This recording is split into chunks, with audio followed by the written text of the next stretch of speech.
High guys, welcome to my channel Ashush Salkar. आज आपण बनवणार आहेत कॉर्न भजी.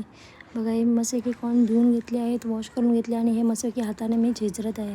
हाताने सहसा होत नाही, थोडे कडक असतात, तर तुम्ही वाटीनेही झेजरू शकतात.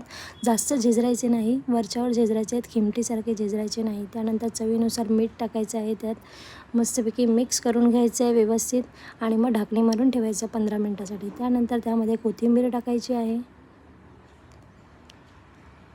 आणि मग लाल तिखट टाकायचं आहे, धना पावडर, लाल मसाला, लाल तिखट मसाला, गरम मसाला, मालवणी मसाला, हळद हे सर्व टाकायचं आहे आणि मिक्स करायचं आहे. हे व्यवस्थित मिक्स करायचं आहे जेणेकरून सगळीकडे लागलं पाहिजे, मसाला लाल तिखट लागलं पाहिजे.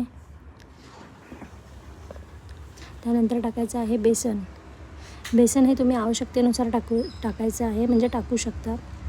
ते तुम्हाला ढवळल्यावरती मिक्स केल्यावरती अंदाज येईलच. अजून लागलं तर अजून थोडंसं बेसन तुम्ही टाकू शकता.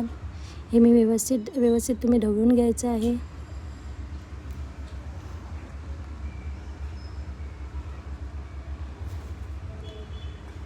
हे व्यवस्थित ढवळून झाल्याच्या नंतर तुम्हाला कळेलच की अजून बेसन लागणार का. मला तरी लागलेलं अजून बेसन.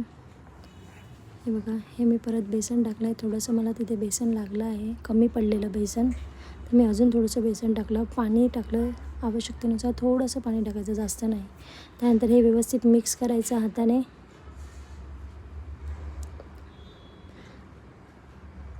आणि तेल गरम करायचं. तेलामध्ये हे मंद आचेवरती सोडून टाकायचं. तेलामध्ये सोडायची ही भजी.